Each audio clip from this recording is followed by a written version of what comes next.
Good evening from Monahans, where it is windy and it is loud. That's because we have a district championship game in softball going on right now. Monahans hosting the Andrews Mustangs. These teams came into their final regular season game tonight with the same district record, so that just set up a de facto district title game. Pretty cool how that works out. Right now, we're in the bottom of the 5th inning. The home team, Monahans, leads 5-1. Both teams came out strong. Andrews put a run on the board in the first inning.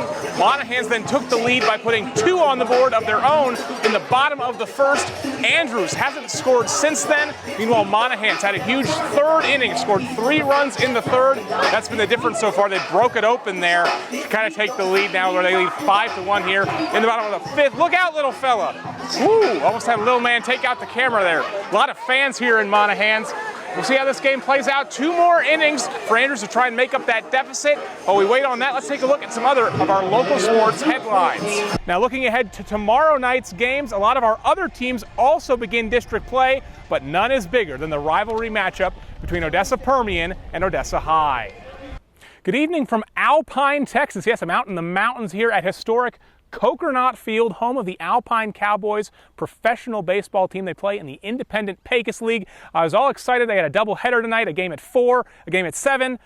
And nobody's here because it rained a lot down here in Alpine earlier today. The field was soaked, so they canceled both of tonight's games. Now they're going to play at noon and 3 tomorrow. McLennan Community College, the reigning national champion, won that earlier game over Grayson College. So Midland College will take on McLennan Community College coming up at 6:45. So if you're watching this right now, still time to get over here and watch Midland College play with a chance to make it to the College World Series if they win tonight. If they lose tonight, it's double elimination, so they get another chance tomorrow. They could still make it to the College World Series. Good evening from Ratliff Stadium, where we're getting ready for the crosstown showdown between Permian and Odessa High. Jair, how are you feeling right now? I'm excited to be here, Jake, being in West Texas, getting to see Ratliff Stadium Permian High versus Odessa. I mean, could it beat that, Jake? And first time for both of us to actually see this game in person. Usually I'm out doing something else. Let's start by talking about the team that's won this game 8 times in a row, the Permian Panthers.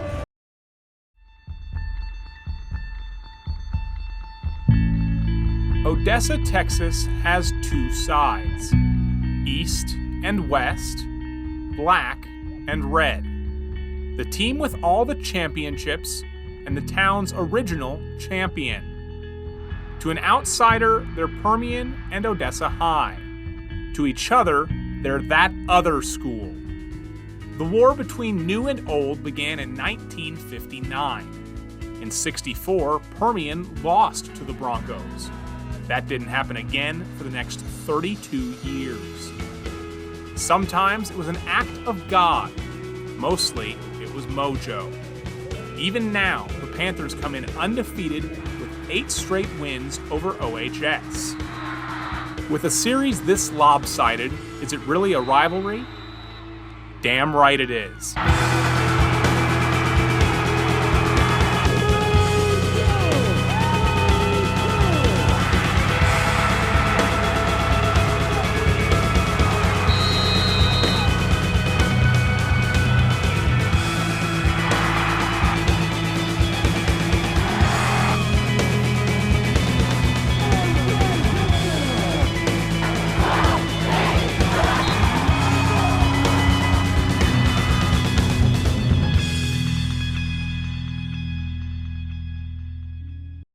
This 6-year-old boy from Big Spring is battling cancer. He's receiving an unexpected assist from the Odessa Jackalopes hockey team. Meet Kaysen. He likes hanging out with his little sister and playing with Legos. I had dinosaur Legos at home since, but I lost them. But I found this one. This one is a part of dinosaur Legos. You wouldn't know it if you talked to him, but Kaysen has cancer. I mean, it just felt like everything, like the whole world was falling apart. I was like, it's one of the worst things you could ever have happen to your kid. It was really hard at first. Kaysen was diagnosed with type B acute lymphoblastic leukemia. At one point, he had 97% cancer tissue in his bone marrow. He lost a ton of weight. There was times where I had to stay home from work for a week at a time because he couldn't walk. He couldn't move. He couldn't get out of bed. I mean, I had to feed him and help him chew his own food, or just give him soft foods because he couldn't eat. I had coughs when I have cancer like that. So I got this transport right here. So I got a Band-Aid from it. So they just pushed the needle in, but it hurts a little bit. I just took a yucky medicine. Yeah, it's so gross. I don't like it. It's kind of pink. But the medicine helped, and after more than 50 days in the hospital, Kaysen was able to go home. He never lost his smile, but he did lose his hair. I just had a hair party. They were just shaving my hair off. Yeah, I cut my dad's hair. Try to make it as enjoyable as possible. We let him cut everybody's hair, my hair, Uncle Ryan, Grandpa. He refuses to get a haircut now, but... With Kaysen feeling better, his dad started a new job. There, he met the father of Odessa Jackalopes defenseman, Trevor Tallene. He's like, do y'all watch hockey? Like, do y'all go to hockey games? And we're like, no. And he's like, well, my son plays hockey. Like, that would be awesome for y'all. We'll get you tickets. We'll get you hooked up. We'll have the guys reach out to you, and man, y'all are gonna be part of the team. And I was like, dude, that's awesome. Kaysen became more than a Jackalopes fan. Go, Jacks, go! He became a friend. Trevor and his teammates even go out to Big Spring to play.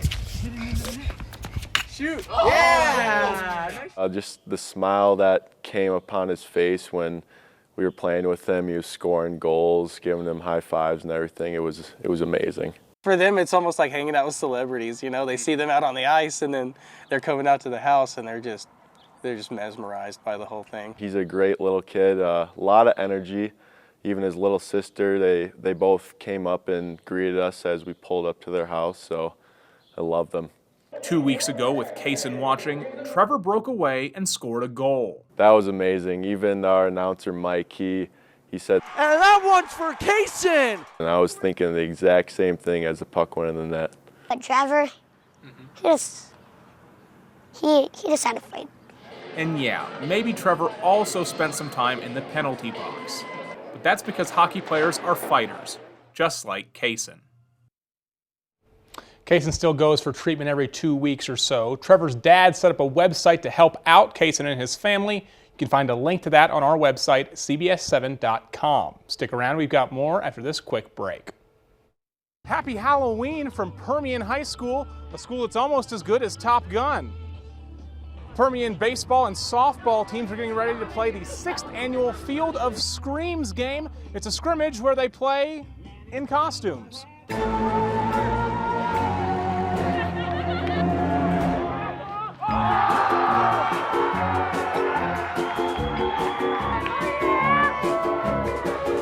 Joined by the legendary Hulk Hogan. Hulkster, how you feeling? Oh, I'm feeling pretty good, brother. Pretty good. And what can we expect out of this game today? Oh, you can expect a win from Carroll's Golden Gongs. Yeah. You've gotten a look at your opponent. What do you think of your opponent? No competition. No competition for a Hulkmania. No competition.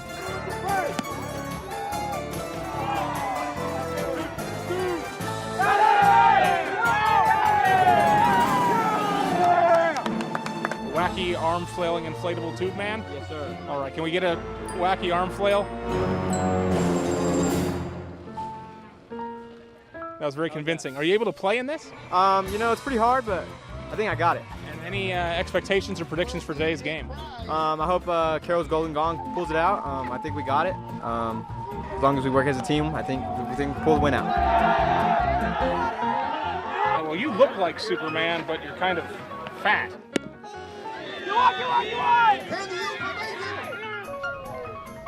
Excuse me. Care to comment on today's game? Today's game is pretty good. I like this game. Today's game, I like all the costumes that are here. I thought you were going to say, like, roar or something like that.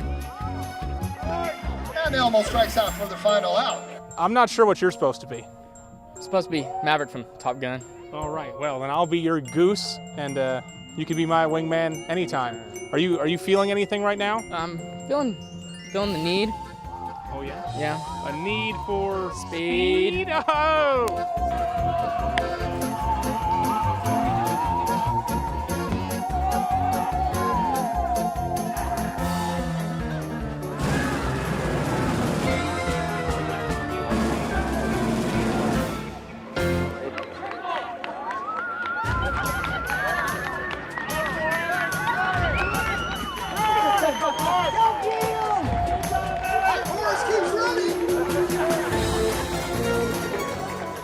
that'll do it for Spooky Sports. We've got more for you after this quick break.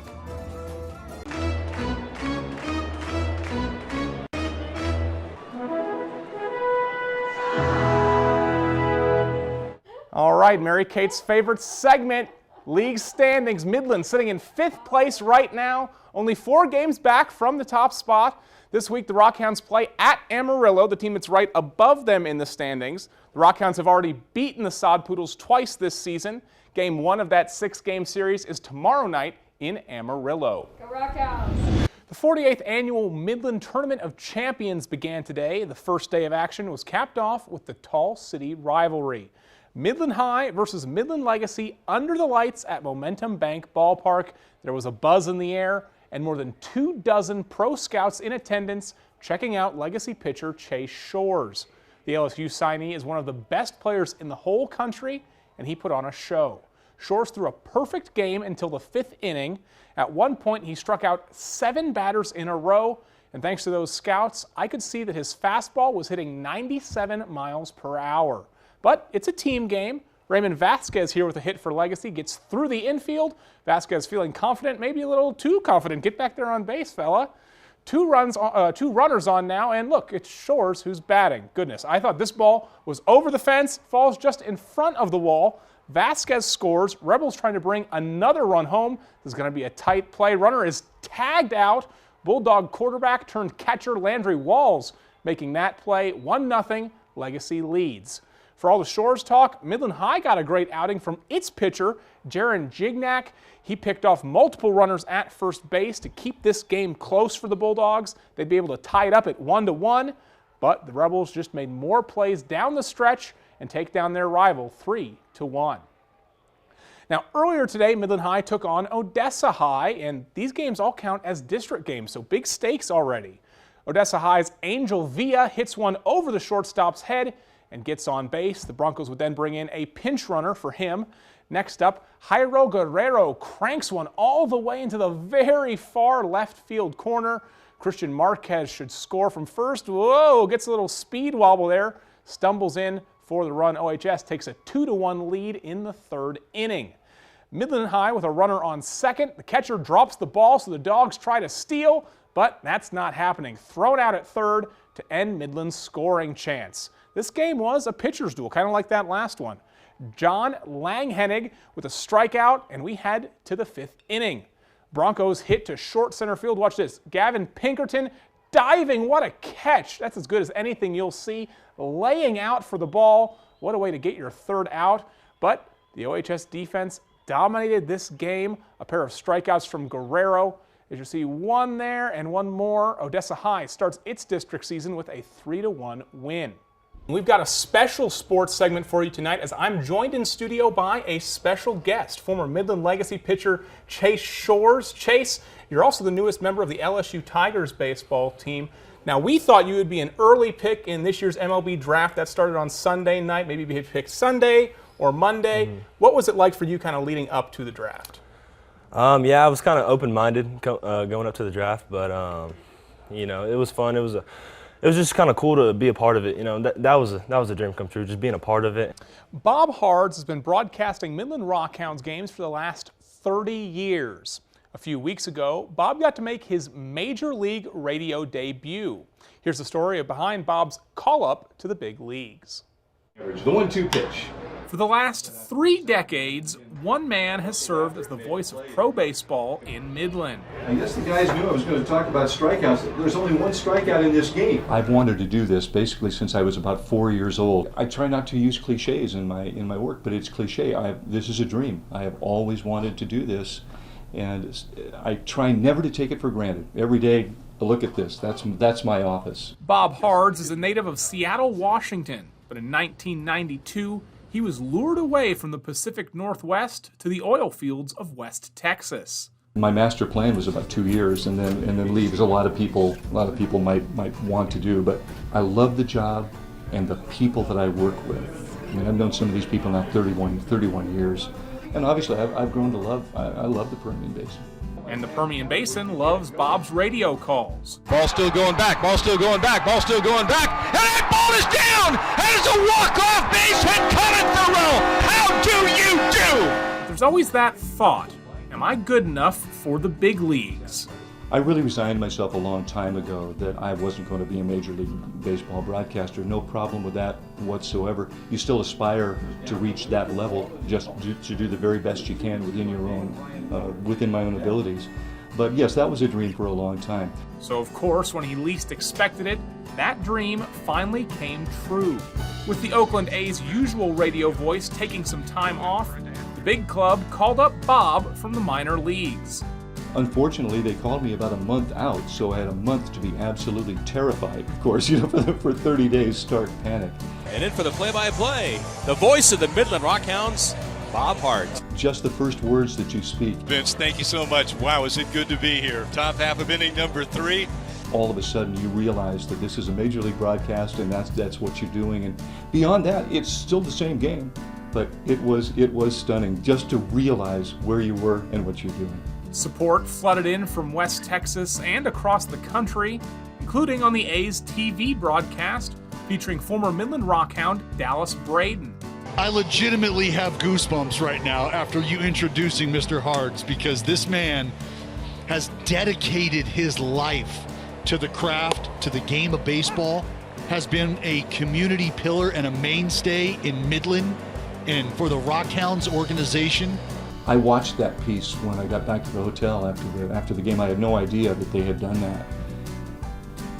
That kind of reaction, the things that Dallas said, for example, that meant as much, if not more, to me than doing the games. After 2 games, Bob thinks his big league career may be over, and he's okay with that. The whole experience has really kind of reinvigorated kind of my baseball heart and soul, if that makes any sense. And I hope that even though it'll be right here, it'll be AA baseball the rest of my career, obviously, but that I can be better each and every day because of what I experienced in those 2 days. It was really remarkable to be around that atmosphere. It was terrific getting to talk with Bob. Now, he and the Midland Rockhounds have reached the halfway point in their season. That means you only have 59 more opportunities to listen to Bob call their games this summer. Stick around, we've got more after this quick break.